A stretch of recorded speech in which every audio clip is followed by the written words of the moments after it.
Okay, welcome, Holly Carter. Thank you. Thank you so much for calling. I will also give a little bit of background to that background, which was that I happened to be listening to the Cannabis show on KMUD a few weeks prior to when I was able to be a guest, and somebody called up at the end of near the end of the show and had a question about, I've heard about fallowing, I've heard about this, what do I do? And they didn't know the answer, so I called them right away and was like, I know how to do it. They were like, I have stuff, I have stuff. And so that's really where that came from. Um, and I want to introduce kind of myself a little bit and give a little bit of parameters. One is that I giggle a lot when I talk, and I don't mean that to be like, I'm just lighthearted and it's kind of a nervous habit. So if that sometimes people feel offended by that when we're especially in serious conversation. So I apologize if that's the case, and just want you to know that that's just a habit of mine. I don't I find a lot of things funny, but this isn't necessarily a humorous topic for many people. Um, and then I also just really appreciate the camaraderie. Natalie, you called up. I also want to give a shout out to a few other consultants that I work with, and we share a lot of information. And I see many of them are on this call, so y'all are welcome to chime in as well. Of course, I don't work in a vacuum, and none of us do, and so I'm really grateful for that. So, with that, Madeline asked to primarily talk about fallowing. I want to give a little bit of background. I'm going to get to a place where I just show what I hope that I know how to run this thing. I've been Zoomed for a long time.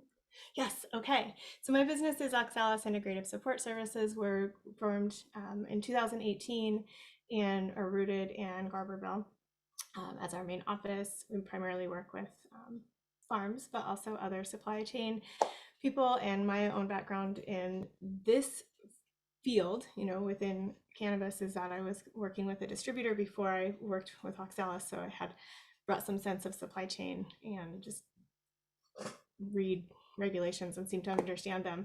That said, there's so much that like my lane has gotten more and more focused over time, as I think all of us should. Um, so let's see, some of these are prettier than others. This is kind of the touch points for today. So I want to see if there's places that people want to spend more or less time, but I wanted to just talk a little bit about like where we are as a community and as a marketplace, which I think we all kind of know, but I brought some numbers just to help ground us. And then we did talk about, um, the state of the industry. Obviously, that's what you guys are here for all the time. And then looking at what kind of measures and markers you can use for yourself. And this is not something that I am an expert in. I lean heavily into, like, I've done work for my own businesses, um, this one and past little tiny ones, about how to just tell, like how to self-assess yourself. And then I put this quote in here, it's just business, which is one of my very least favorite quotes. And what that, the reason that I brought it up is that it's really important to me personally, in the business that I run and in our lives, to really find balance in your lifestyle. And so I just want to talk a little bit about like what are some non measurement measures for how to assess your options, and then the actual getting into actual options, and we can spend more or less time on them. How to actually follow, what that really means, how to quit, different options for quitting, and that's basically where I'm at. I'm also opening my calendar for the first 2 weeks of October, and I'll put a sign up. I'm going to click it right now if I can click the right box. That I'm going to do like mini little quickie sessions, so that if anybody has specific questions that you don't want to ask here, or things that we can talk a little bit more particularly to help you understand what you might need to make your next plan. But I also want to just say that I think exit strategy is always wise. And I know that we have this like emotional layer to it. I want to shout out for all the bravery that happened when people signed up, back in 2015 and 16 to do what you're doing, to declare federal felonies on pieces of paper and to take that leap, and how much emotional courage, and then tactical work that has taken to get to where you're at today. And it's really like rooted to that as we move forward. Okay, so the rest of my slides are not at all as beautiful. The license landscape right now, we're sitting with 12,651 active licenses statewide. Most of those are cultivation, and of those, 63% of the cultivation licenses at this time in the state are provisional, whereas where did I write this down? In Humboldt County, only 44. Oh, okay. Thank you, Cassandra. I'll try that again later. Thank you. I think I linked it at the end too. The in Humboldt County, 44% of our provisional. So we're actually more than halfway through annuals, and that's important because that has a lot to do with like the timelines and kind of what your next steps and workload might be. Mendocino, for example, is drastically got a lot of work to do. And then I also always just find it really interesting how many distros, there's a distro for every 9 cultivation licenses in the state right now, and 1 retailer for every 7 cultivation licenses. So that's news. And then obviously we're here for a lot of different reasons. There's the emotional landscape, the pieces, but the first and foremost is that the prices and the costs have shifted their balance, right? And then what we also bring into that is some risk assessment that has come on, and here's, I don't know how to make this link for you guys, but if you haven't already accessed the cost calculator that Margot has put together, Kelly, I wonder if you'd throw that in, a link in here at some point today. I put it in here, but I don't know how to make that happen on your screens. But what we know is that when we started, all this costs were largely unknown, but now we have a lot of those costs like known, right?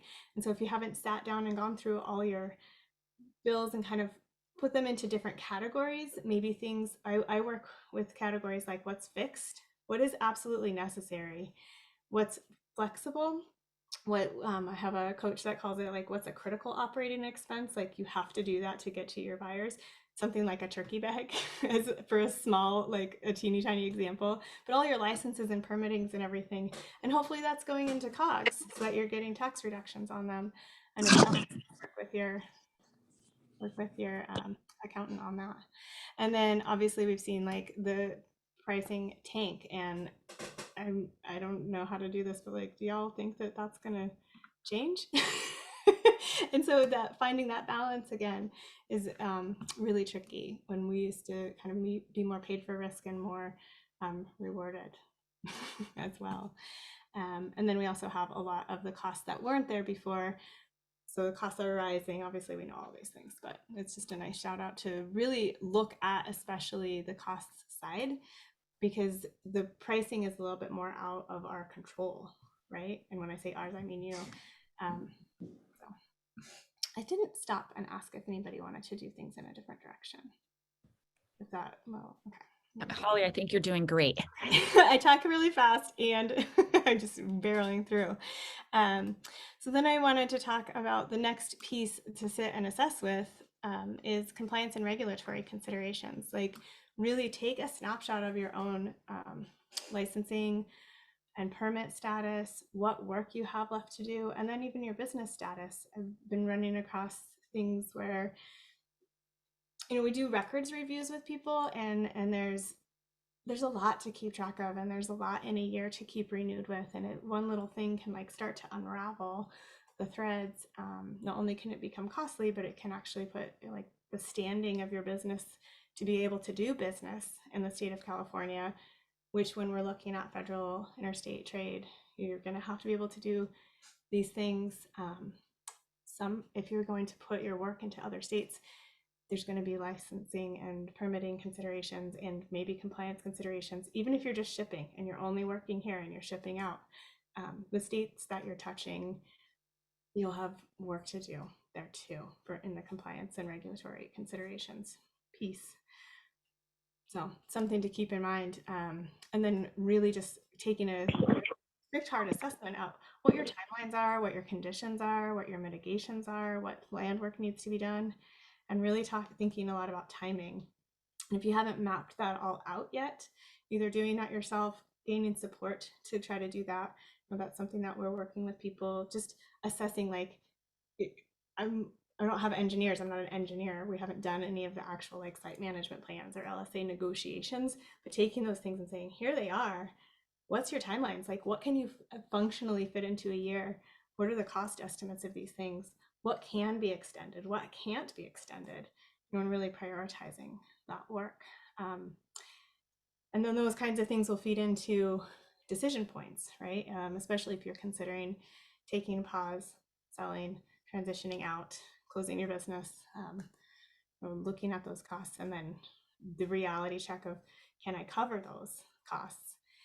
Which of those costs need to be able to be absorbed inside of sales, and which of them have to do with the land and maybe able to like be amortized over more time, right? And those are somewhat personal decisions. And then also, again, shout out to like working with your financial advisors and other support mechanisms on those. Because if you can look at some of those things and restructure them into amortizable or land work, and then shift how, this is all like playing cards, playing with the structure of who pays for it, whether or not it's like you as the landowner or you as the license holder, and if that makes any difference, and if you have like any of those agreements in place. So it's a lot to think about. There's a lot there. But then one of the things that's becoming more and more apparent is just the actual timing of like the licenses. And I threw out the big four. There's a lot of little ones, but something that came up recently for Friend is that their LSA is coming near extension. Those 5 years, those 5-year agreements are coming up now, and you have to get an extension. And if you don't have that agreement in place, you can't cultivate. Well, what if your agreement is coming due in this October or in the middle of next year, and how to really play with those things. What if your license is due next year, but your LSA is now, and how to downgrade things in a way that like the sunk costs can make the most sense. And then I would even add to that, partially just because it's a chunky expense, is just being an entity. Being an entity on January 1st of next year means you owe the state of California at least $800. So I think you're not going to probably get out of that at this point for some reasons we'll get into a little bit later. Okay, timing, we're doing good. Okay. So I threw these up here. There's definitely land considerations, and as with the shout out for just the emotional bravery and the courage that it took to put yourself on the map, I want to also recognize that this work is super important in our community. We're in a fragile ecosystem, we're in a fragile world. Humboldt County is really vulnerable to climate change issues, and having land-loving folks on the farms and especially, I believe, and I lean pretty heavily, I put a link up here, Ross Huber's been doing some research, and I appreciate him sharing this stuff, but having this carbon work, I just watched a workshop about carbon sequestration on forest lands and different types of forest lands, and y'all are doing that work. So when we're talking about like stretching the costs out, like it's actually over generations, because you're doing restorative work and you're doing, long-term healing and remediation work. And it's just so, can I swear? It's so goddamn beautiful. So thank you. And as we were just talking about, and as I asked Ross earlier, having the ability to treat this, what we do here, as agriculture more, also gives a recognition to the way that we interact with the carbon sinking.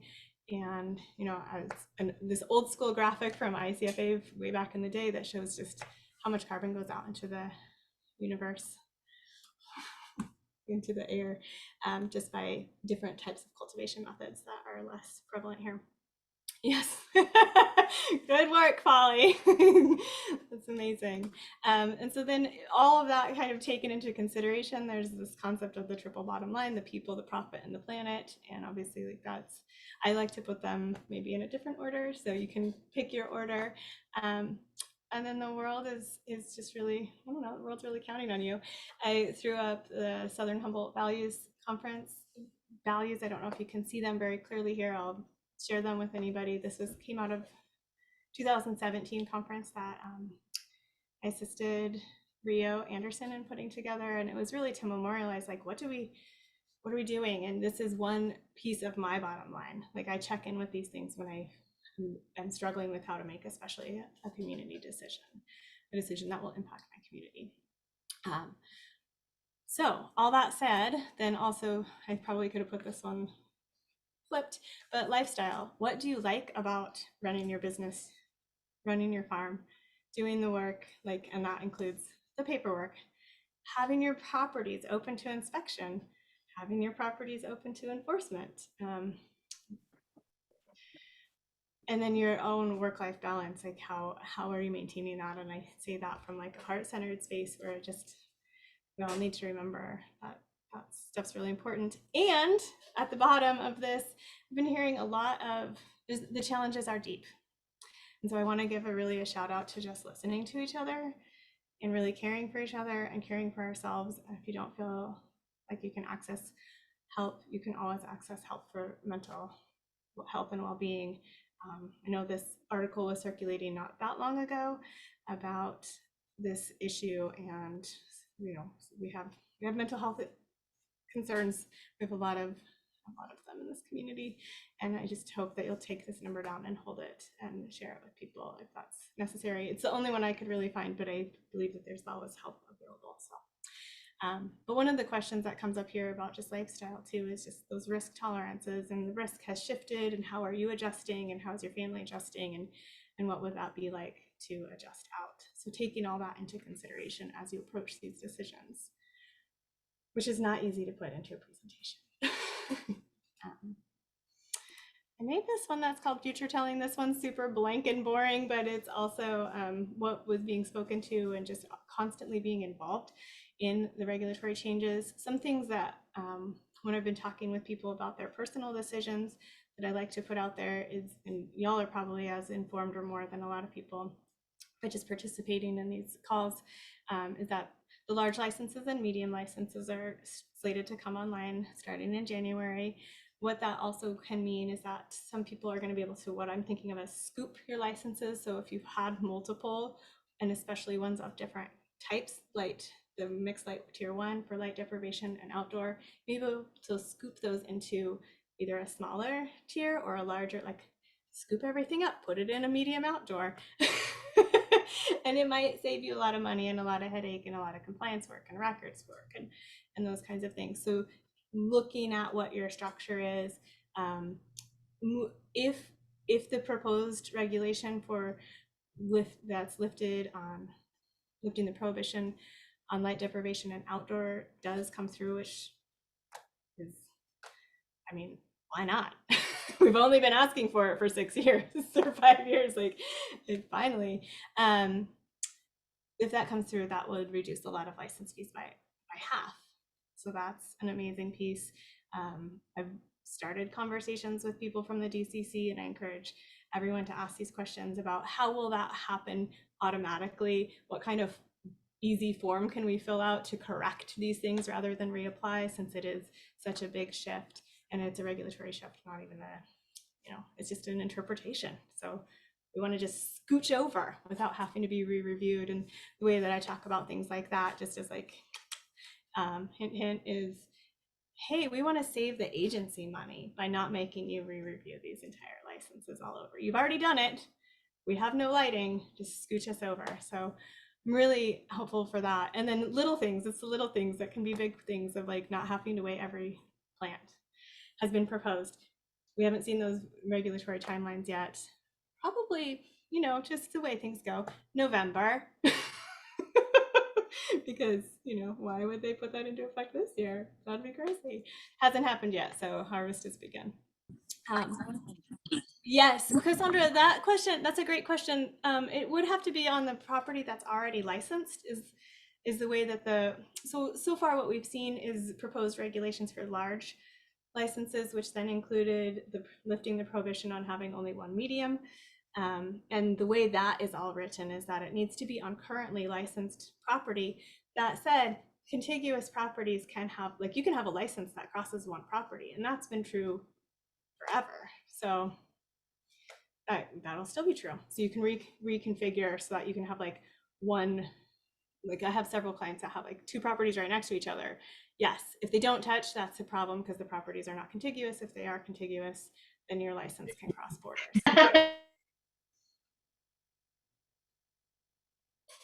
Okay. But it would also need to be current. And so that comes into some pieces that you want to consider that when you're looking at closing a license now and seeing these things come through, especially what your status is with a provisional or an annual. You wouldn't be, it would need to be currently licensed. So otherwise you're gonna have to like get back in. It won't scoop if it's not licensed right now.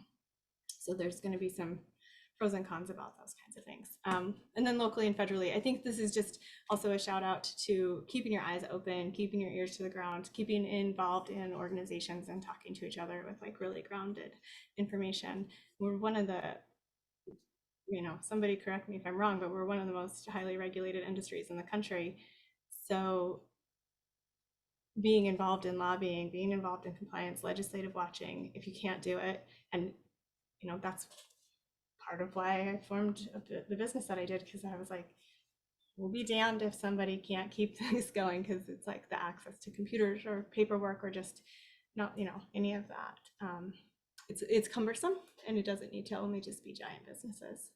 So we are stronger together, but just keeping involved, and it probably won't stop changing anytime soon. Okay, so now we're getting to kind of like chunky, bulky, juicy land. These are the options that I see. Now, more and more and more of them are shown to me all the time. So this is a moment in time. But one of the first things, like I hear people kind of reach their point and they're like, I'm just going to walk away. So I want to talk a little bit about what that means and what people mean and kind of the fallout that could result in that. Another option, of course, is to close your permit, close everything and stay on your land. Then there's also selling your property with the business, selling the business, staying on the property. Like there's all these, I make a lot of spreadsheets. So there's a spreadsheet building in my head. And then also even just leasing the property or the premise. And we talk about, there's some prohibitions in that in regulations. And then also even just partnering, if you don't want to sell completely, what does partnering look like? What about mentoring somebody, having someone who has, one of the traditional things that's happened in Humboldt is people would like bring somebody up. You have a farm, you mentor somebody, you get them to lead, and then eventually they're like fly the coop and go buy their property down the road. And that's a beautiful thing. And that could continue to happen. And you can even structure it so that they would be partial owner, so that it isn't just even like a salaried or an hourly position. There's lots of different options there, pros and cons to everything. And lots of things to think about. And I don't know a lot about co-ops, so I think I would add, there's options there, and worker owned, and lots of different options for that could fit underneath selling the business, and then what your liabilities might be there. And then just bold, timing, cost, and compliance and liability considerations are going to come up with any option. So it is going to be a hard thing to kind of like chunk through in the next 15-20 minutes, but it's also why I'm trying to open my calendar, and so we can get a little bit deeper on personal ones and then start to make plans with people, point you in the right direction, work with your other consultants and cohorts. We have a full 35 minutes at least. Okay, great. Well, I wanted to leave room for questions as well. And so I wonder if from what I've already covered, if there's anything that people want to pause and kind of touch on. It seems, yeah, okay. Give it a minute. I can't see everybody. I assume it will like pop up. I don't know what Rick was meaning. Don't worry, I'll keep an eye for you. Okay, thank you. So the first question that kind of comes up is like, what is fallowing? Well, in agricultural land, it's just giving the land a break. And that does have options that can reduce your, right. Daniel, good call, thank you. So fallowing is giving the land a break and or crop rotation, but also here I'm speaking about it with just pulling back a little bit. And that's been possible for a number of years. It was back when Estelle Fennell was our supervisor here in District 1. And District 1? I just forgot. Oh geez. When Estelle Fennell was our supervisor and we were going and talking about Measure S, and a concern that came up was just like, what if you need the year off? What if there's drought? What if there's, thank you, I'm a dork. I know the borders. I just want it to be number one. yeah, anyway, so we want to, there's lots of different reasons your family could get sick. You could want to take a vacation for a year. You could want to pull back because you didn't get enough rain or you got a hole in your pond or whatever reasonable reason. And I thought that it sounded ridiculous to have to pay a cultivation tax on that. So we asked the county and they created a form. And the form is, I am allowed to grow 9,999 square feet. This year I'm going to grow 9,000, or I'm going to grow 5, or I'm going to grow 0, and you state what it is. And it reduces your cultivation tax. When tax, I've had a couple people this year that were like, whatever, I'll just pay the tax because it's 15 cents a square foot, and it seemed kind of silly for them, whatever, to fill out the form at that moment, but fill out the form, reduce your tax. And then you just have to be still open to inspection, but you are still permitted, so that makes sense. And not to forget that they're watching in the eye in the sky. Anyway, knows what you're doing. But you could reduce it by part or by all, and you can, if you're allowed to do supplemental lighting, and you get taxed at that level, that $2 a square foot, you can actually year by year reduce that down to 1. So you could be permitted, and Natalie and I were talking about like keeping your property vested, keeping your permit alive. This option also, rather than saying, hey, I want to quit, might be a great option for people to pull back partially all the way next year. Things to keep in mind with that. Right now, there isn't an option at the DCC. I know that's been a lobbying point. Origins Council has been working on that, so I would ask for an update on that. Thanks, Rick. Yes.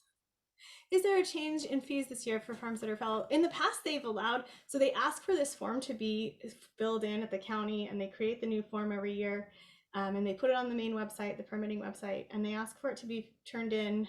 I think you have to notarize it before cultivation begins. They have kind of an unofficial deadline of mid-May, because by then everybody's got plants of some kind, even though that's not totally true, but it's pretty close. But as long as you can show that you haven't cultivated yet and you're inspectable, you might want to take pictures with it. That also helps them time the tax, get it to the tax collector's office and everything. So there's bureaucratic reasons, is also just pragmatic reasons. You don't want you to fill out the form and then later be like, just kidding, oh, now we didn't get on the tax rolls, now we want to be have to be taxed. So, but you're welcome to change your mind. There's also that ability to fill out that form if you want to close your license and keep your permit alive, so that because one of the conditions of permitting is to be licensed. So so all of that being said, this form is there, and you can reduce your tier if you're a supplemental lighting year by year, which would allow you to also change your license perhaps, but keep that allowance. So you'd want to just turn that form in every year and show that you're not using lights, which also would reduce your requirement to show your light plan every year. Most other permits and licenses have to be maintained if you do just fallow, and that's especially true if you're keeping your license active, and that's because a lot of them are required by the license regulations. So license regulations state that you have to have a weighmaster license, and follow pesticide regulations. Like, you have to keep maintenance on some of those things. Some of them you may be able to close and reopen, whether or not it's worth the hassle. A lot of them are less expensive. One that I asked about recently is switching a water designation, a water source like spring diversion, to a domestic use, and then changing it back. And I would defer really heavily to people who work more knowledgeably with things like that. But that could be a cost saving, that if you're going to fallow for an entire year or longer, you might be able to kick that down. I don't know that, but I think it's great. It's worth asking. Sequoia, how do you do this? Great. I don't know who Waymaster Humboldt is, but I believe you. Sequoia, did you want to ask a question? Do I have to do something? No, she's muted. No, Sequoia, we can't hear you. You're unmuted on our side, Sequoia.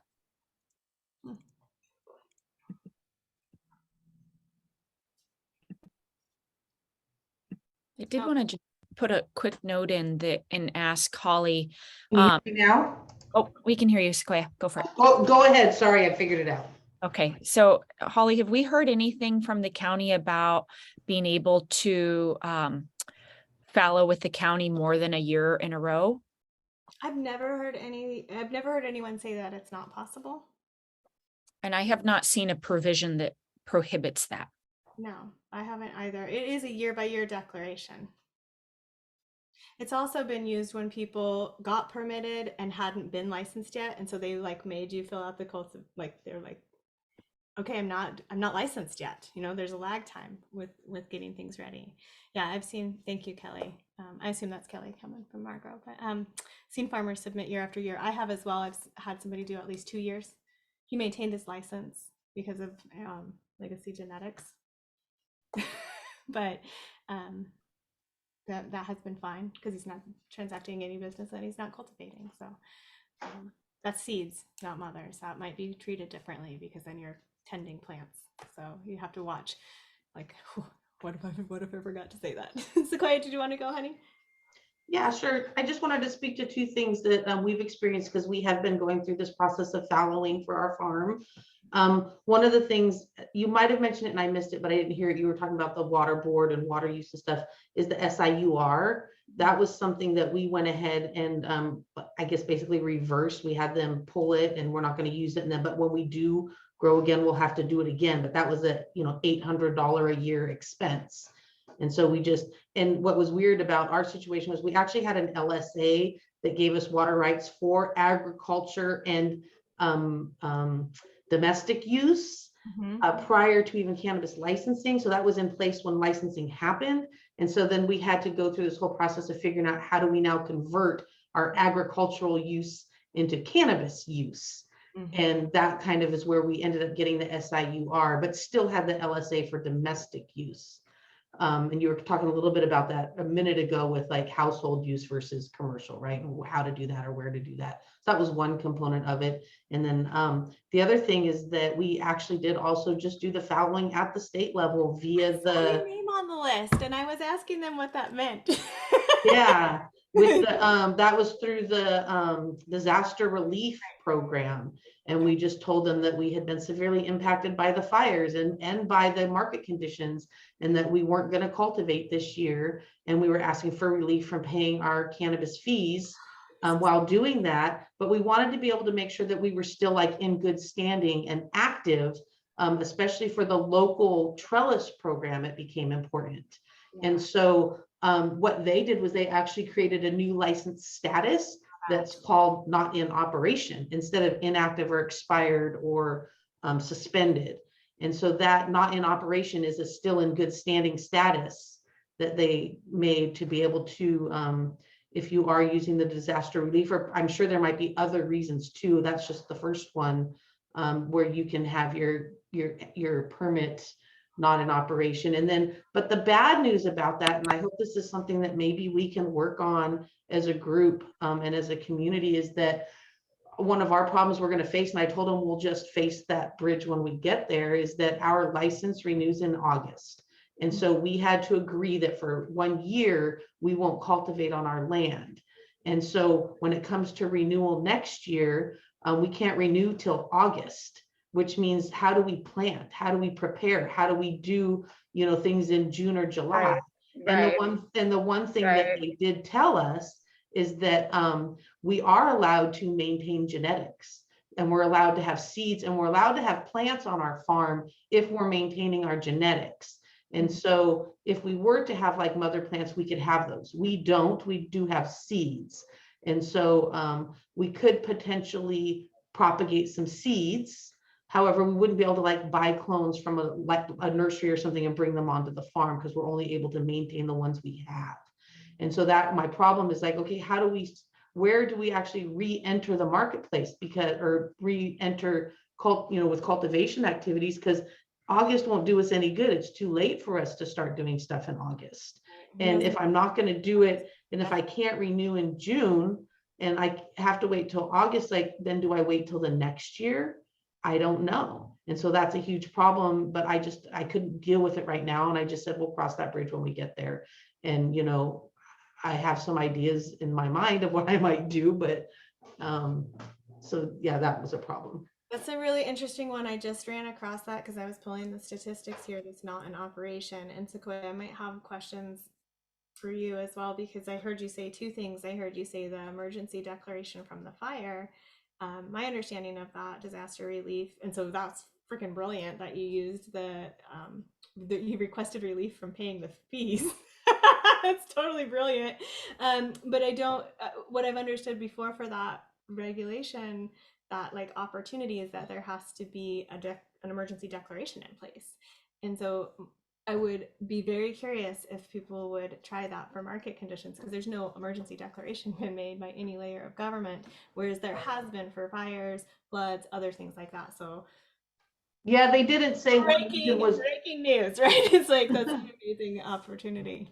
they didn't say that one was acceptable or not. It was, they were just both part of our reasoning. Right. Well, and I think every time we're able to tell them what's going on, and especially when it comes to license fees, Kelly and I got to be a part of like a discussion about license tiering and reanalyzing the fees. What was that, like 2 years ago, Kelly? And so I'm still feeding this guy information where I had somebody, close the license, let it expire this year because he was going to gross $1,800 over the license fee, not anything else, just the license fee. And it's like, that's unworkable. So, and so I think every opportunity we have to like be very pragmatic and just say this, a license is the allowance to do the thing, right? The permit says you can do it here. The license says, hey, I said this kind of on that radio show, like you get to enter the market. There's a lot more to do it with it, obviously, but and so thank you, Kelly, also for saying that you had to let it go for the full year and not do sales. Like that's super important. So you'd need to button all that stuff up. Do that. Can I speak to that? Because that was another point actually that I was very clear in communicating with them, was if we were still allowed to make sales. And they said yes. Oh, interesting. Kelly's saying that she's been told no. So maybe that's No. amazing and a question point. Yeah, no, I was very clear about it because we also have a distro transport license. Right.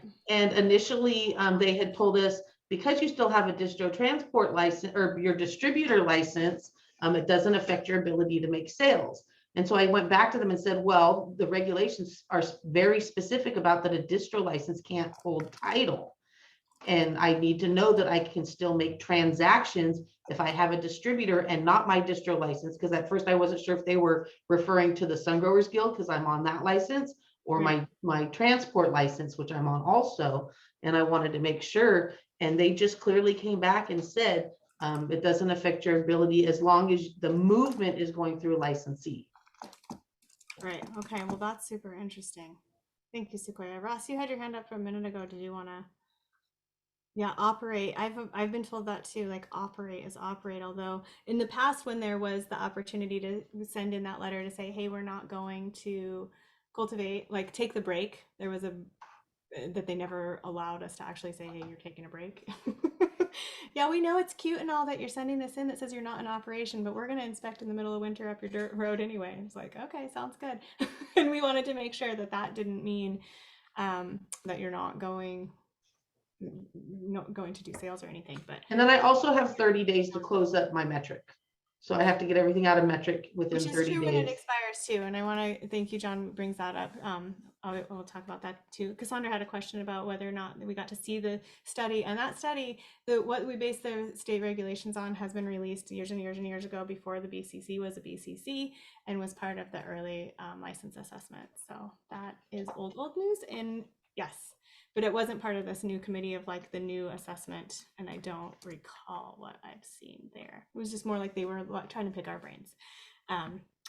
But Cassandra, you can shoot me a message later, and if you don't see that on the old BCC sites stuff. Okay, all right. I missed somebody's comment. I don't know whose it was. Let's see.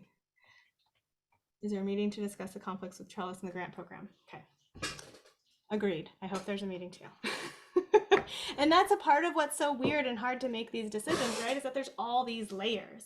There's all these different things to get through. I didn't go back to here. Why didn't I go back to here? Because there isn't really a super great opportunity.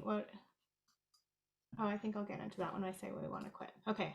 Whew, that was a lot. I got a little discombobulated. Everybody shake it off for a second. It was awesome. Okay, selling the land and selling the business. I brought this up with somebody who just got her permit and she was doing that whole like, I'm going to walk away. So getting ready is getting your land ready, getting your records ready, doing your records prep, getting ready to do disclosures. We got to sit down on a realtors board yesterday. The Realtors Association has a subcommittee for cannabis farms, they're assessing things too, and the disclosures that have to be there. And apparently there's no title insurance or title searchability because of cannabis. So there's a spot that's still kind of stuck. So a lot of that work needs to be done either by the landowner and or your agent, which may shift as they kind of prep these things, may shift what kind of it's just putting the overhead into the agents there. There's also this ability to sell, like to keep your permit and then have somebody else grow on your property. You could sell the business, especially if your entity is different than your permit. And so that might take some tuning up work by transitioning the name of the permit, which does have a fee. At the county, you could move it like out of your business name and into your own personal name or vice versa. So there's some tune-ups there where you could line things up in a different way than they are right now, so that you could sell the entity. And there's a pro and a con. There's many pros and cons about selling the actual entity versus telling somebody, hey, you can go get this license now. Some of that is timing. If you applied for a license right now, you might be able to could probably cultivate next spring if your property is eligible for annual. If they're not eligible for annual licensure, they may or may not even be able to apply because of the provisional timelines that are kind of closing that window, right? So that's also, going backwards, a consideration with following and closing the property. If you're waiting, one reason you might not want to close your license is it might be difficult to apply before the same person who had the license that expired that only was going to gross $1,800. It was a challenging decision because it was a provisional license, and so then now that land is not cultivated anymore. It can't be scooped into a new medium, and he might not be able to apply again for that space until his permit's fully approved. And so that's a little bit out of his control at this point. Like, we're just still kind of waiting on the county. Okay, so I got a little sidetracked to myself there. So it's things that go into consideration when you're doing overlapping licensure. You might want to tell somebody, go start your own business, or hey, I'm going to sell you this business. And there's pros and cons on your end because you have to overlap for a little while with the way that the state licensing works. A license is non-transferable, but the business can be sold. So there's this like time when you both need to own it, and that can be quick and it can be short. And then there's a lot of work to do to get ready for that. There's a lot of you need attorneys involved to help you draft, good. Maybe your operating agreement or your bylaws right now are super simple because you've been running this yourself, and you need to now like kind of dig in a little bit because you're going to co-own with maybe strangers, like somebody that isn't your partner or your long-term landowner for a while. And that could be true if you wanted to also sell off little parts of the business to, say, a worker or co-owners or investment opportunities. And then following through on the transition of this is going to become more and more important. There are regulatory timelines. Almost every agency has them. The ones that don't are getting them. And what I mean by that is, like, the Water Board now has proposed regulations for if you don't switch over your water right within X number of days, there's going to you don't get to draw water anymore.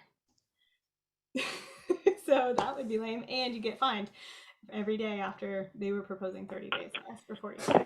So there's things like that to watch and make sure that you're getting ready for if you're going to sell your property. The other thing is to stay up on your conditions and really fully disclose what your permit, if your permit is fully approved, the status of your permit, the status of your license, and what needs to be done, and stay up on it, because otherwise what you're selling or attempting to sell is perhaps a property with existing code violations or conditions that may or may not kind of show up in title research. And that can, I'm not an attorney, but that can like get everybody in pretty hot water pretty quickly.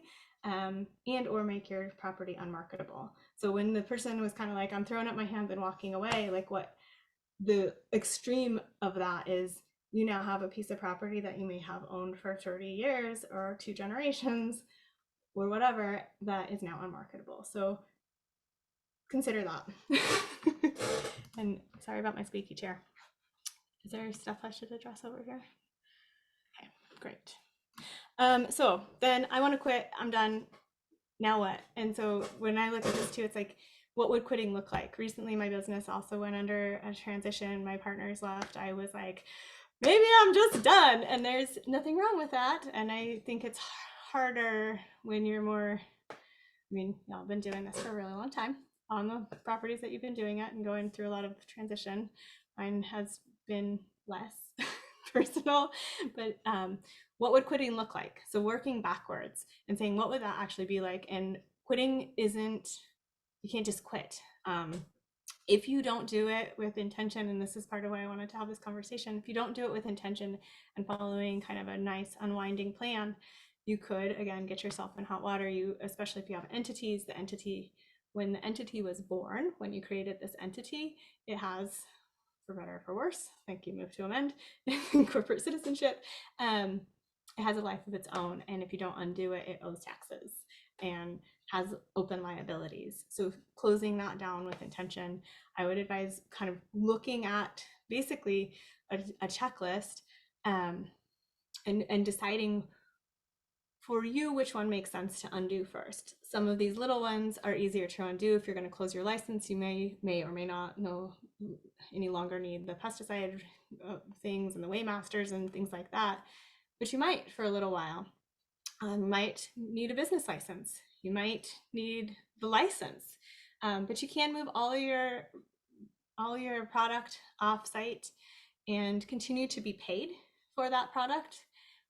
In which case, and again, I'm not an attorney, but I would check in with your attorney and keep that entity open as the entity that sent the material out. You created it, you shipped it, and I think I have a hunch that the DCC would also like to see you be paid for that as that entity and or as your individual status. And that has a lot to do, also with taxes, like how are you receiving that money? But they don't want to necessarily like have you put it into your your land maintenance, your land work business or whatever, your like landscaping, because that's not who created it. And then you're transacting business outside of the licensed system. Whether or not that will become an issue, but it is actually state law. So I would like watch those things. I get hesitant partially because it isn't my risk and partially because I just am like I read the letters of the law and I'm like, we don't know how they're going to react yet. So I take a less risk tolerant approach to things. You also can transfer all your product, and it has to be all of it after you expire. If within 14 days a distro applies to the DCC to ask to take all of your product on. So it is possible if you need to make like a last minute decision and just let it go. If you have product that's remaining, there is something that can be done. Otherwise, I would advise like watching these timelines come and doing that kind of on your own terms, because they have to apply and take everything. And so that is a clusterfuck. And so then I just wrote here the things you close first kind of depend on your own piece. And then you still have to maintain, this one's funny, you still have to maintain all your records. When people first started closing a few years ago, we asked the agency, where do we maintain these records? And I think that would depend on if your business is still open, you would maintain those on your business. They said on the premise, but this person happened to be selling the property without any permit or licensure. And I was like, well, I don't think the new owners really are wanting the DCC to come inspect them. Like, you have no standing anymore. And they're all, oh, yeah, well, maybe keep them with the contact person. Like, there's no real answer. Like, yeah, keep them on the premise that doesn't exist anymore and now belongs to some new person, right? So the other thing that needs to happen, county ordinance section 554.4.6.6, restoration of site. If you really do close, the way that the language of the ordinance now stands, and it applies to 1.0 and 2.0 applicants in our county, is to reallocate or remove all the infrastructure that has been permitted for use, for commercial use, to another allowable use for that zone. What does that mean? That means you need to take down, means you need to take out water tanks, anything that you cannot come up with a plan and use it for another reason. This is one reason that I advise following for now, because you have to submit this plan within 30 days and then you have to be ready to execute it. So like, I would really look at how to do that and really come up with a super solid plan, have those negotiations ahead of time before you go in and plunk down a piece of paper. That may or probably does include legacy. I guess I'm going to use the word legacy in this case, but pre-existing code violations that would have been like, you need to, one of your conditions is to do grading permits now for things that were graded in 2014 or 13 or 2000, you know, if you never got a grading permit and now that's a condition, you still have to do that, even if you unwind. So those kinds of things are going to cost, and whether or not you can do that kind of sunk cost without having any product that's has any source of income, that's sus to put it that way. But you need to have a plan. There is like a template, there's questions, it's pretty loose, and then you have to run it through the permitting process to unwind it. We've had some debate. Even Natalie and I had a tiny bit of debate about this. Do you want to talk about that, Natalie? What your debate was? Do you want Well, I mean, yeah, we were talking about, you know, if the infrastructure that was built as part of the commercial operations was permitted, that I think that the farmers can argue that it stay. You know, but you know, some you of it know, can. some of it can. Is it reasonable to use for home commercial use? Do you want to open a lavender farm? Do you want to do like nursery stock for, you know, flower starts? Like, some of it can. So is that allowed in your zone? Is that a conforming use, an appropriative use? You know, what kind of use is that? And some of that is looking at, you know, zoning and planning, and then you can ask for a zoning variance if that's really what you need to do. If your zone isn't appropriate, you can look at doing a zoning variance, and that will kick over to general plan and blah, blah, blah, blah, blah. So there's work. My point is that there's work to do.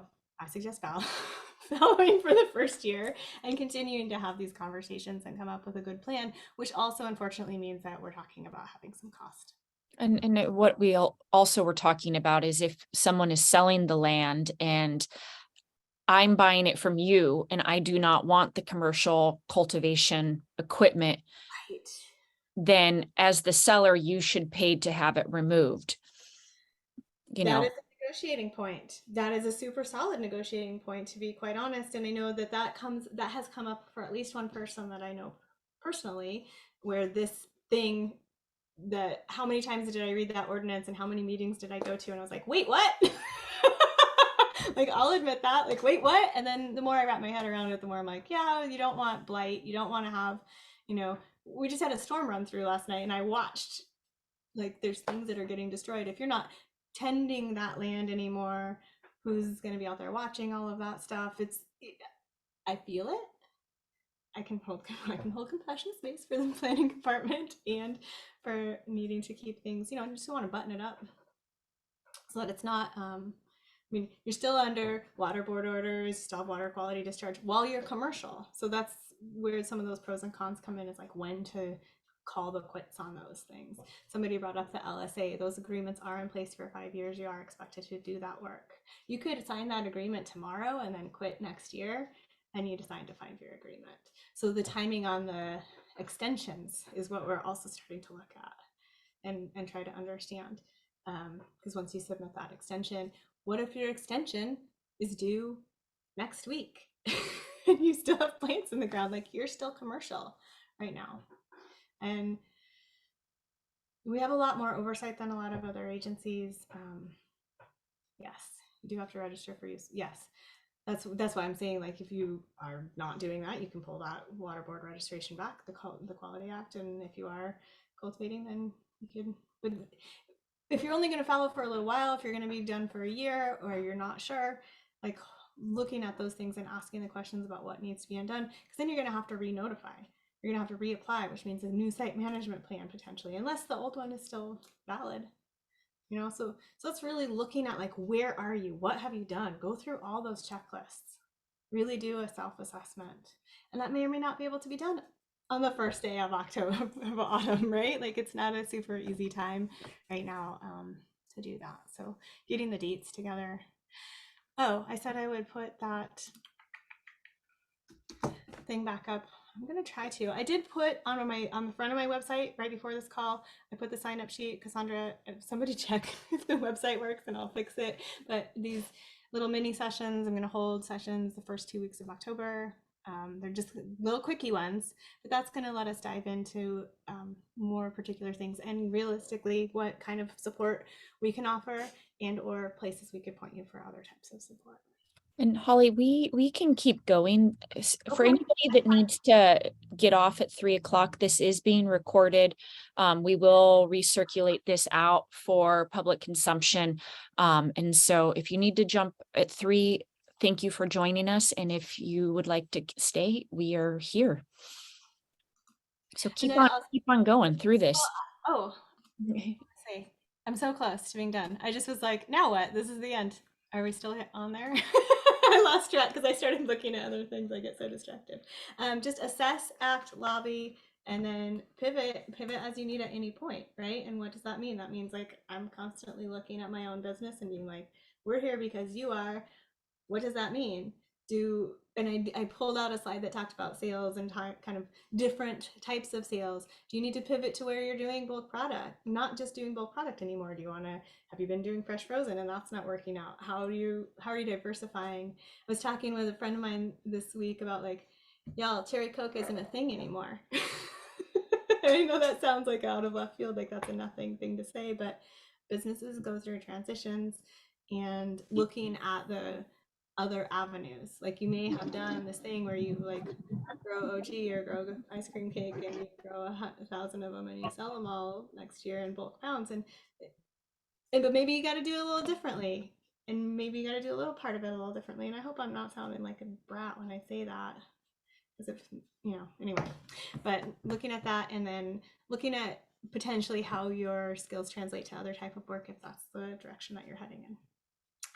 But in the meantime, well, I put this on there, like if note your own triggers for each potential action. Like one of my triggers for my business is like, if I'm no longer able to pay rent, I need a different job. Right? That's just real.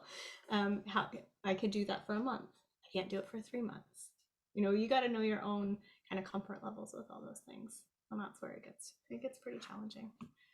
But if I know, Polly, I'm sorry. Dang it. I'll fix it. I'll fix it by 5 today.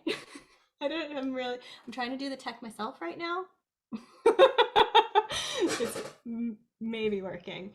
The LSA is valid for up to a year post expiration date as long as you applied for a renewal prior to expiration. My understanding of that, Mike, is that you have to pay that fee again. So you might be able to pay the fee that would then apply for 5 years and then be able to pull that back within the year if you don't want to actually. And that's a good point. These agreements are agreements. You're one of the agreeing parties. If you don't like it, negotiate. I know that I heard a lot of people during permitting, during LSA agreements, they talk about like, and quite frankly, in negotiating with distribution companies, we're just gonna just do it. It's like, recently I talked with CDFW because of the like kind of the inspections that happened in Redwood Creek and some other places where they like brought out wildlife officers who are deputized and able to carry firearms. And I had some questions about that. And I said, how much time do you have to give notification? And they said, well, it's in your agreement. The standard is 24, but some people negotiate it differently. And it's like, these are negotiations. So you are one of the parties that agrees to things. So thank you for that point. Rick says, yeah, we're losing the leverage option point very quickly. And I would have to say I super hard agree with that. And it was something Madeline and I talked about again earlier this week, where I was like, we're not even a tax base. I know. I mean, maybe that's not true, but years and years ago, probably in like 15 or 16, I had a conversation with, oh gosh, I'm just forgetting. But anyway, he was talking about timber and how cannabis does not even make as much as timber. It doesn't make as much as grapes. Like we don't have that leveraging power. And locally, this tax dropped 85%, and then the cultivation tax just got eliminated. So we're not the tax base anymore. Pros and cons. Pros and cons. Gosh, I'm sorry that thing didn't work. Now I'm ready for other people's voices to start talking. I did see a question back here. What is, as far as the restoration, have you heard, or have the other consultants, what is the county's expiration of, like, how restored does the property need to be? I haven't worked this part personally myself. I saw that Leah was on here. I think Leah's on here. I think Kelly's on here. um, but I think that's a negotiating point. That's my understanding, because you're going to create this plan. You're going to go re-permit it, because you're going to pull your current permit and reallocate those things. So it's a good question. Anybody else? Yep. Hi, this is Kelly, Margot, here with Suzanne, Jessica. There was I think it went to the Board of Supervisors when the county had asked somebody to tear down their building, and it was quite a controversial requirement. There was a lot of opposition by the local community because they wanted to donate the building to the the volunteer fire department. And so that's what raised the question of, do you really have to tear down everything or not? And then I think that's where it came up with, well, you have to put the plan together that says what the alternate use is. So if greenhouses are going to stay on your property, you better tell them what those greenhouses are going to be used for. And they have to be able to come and inspect that and verify, if you decide you're growing tomatoes or wasabi or whatever, as one of our farmers mentioned, I think it's gonna sell wasabi instead, but then you have to have that in writing and have that plan together. For the structures and things that are, cannot be easily transferred to something else, or if you're in a zone that it doesn't work, then yeah, you may have to take that down or get it permitted for something else. So if you have, a shed or a barn or a cabin and it's not permitted and it's been used for drying, you may need to get that permitted as a, guest house or guest cabin or what have you, in order to keep that from being torn down. Thank you so much, Kelly. And and then there's things like the restoration, like you can't undo grading, but you got to follow through with your grading permit, right? So maybe if you never did that or What started. does that mean? Like, what is a reverse grading permit? Well, I don't know that that's possible. Like, I guess what I'm saying is it's like a post. It's A post retroactive Yeah, permit, like what they did with the TPZ less than 3 acre conversion stuff? right. So Isn't it follow. just another grading permit? Right. So I'm saying, like, you can't restore that necessarily. Like, oh, I'm gonna go put the land. Bing, bing, bing. I'm gonna take that. Yeah, an as built. Oh my gosh! Shout out also if you are.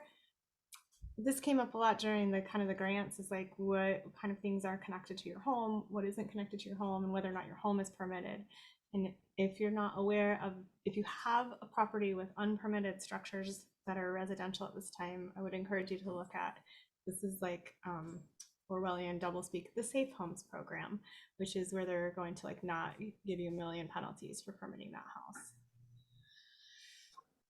And then if you use any of that, which we are allowed to trim in houses in Humboldt County, if you're within certain parameters, you are allowed to, there's certain things that may or may not be connected to your homes, and those permits, they'll come eventually. They told us that they wouldn't do that, but they're doing that. I saw that the Safe Homes was going to be extended. That was on the agenda. Do you know what the result was of that? I don't, and I didn't see it on the agenda, and I apologize because I would have shown up for that, because that definitely needs to happen. We'll wait for the video and then we'll see what they decided. Well, it got extended to 2027. Thank God. Leah, thank you. Isn't it? It's so great. I love that there's just, thanks, Smarty Pants, for being on this call. But I mean, I don't work in a vacuum. Nobody does. Thank you. That's great. That's super great news, because that was like a pretty heavy deadline. That was looming pretty heavily in my mind for homes. I'm gonna hit stop record. I'm gonna hit stop also.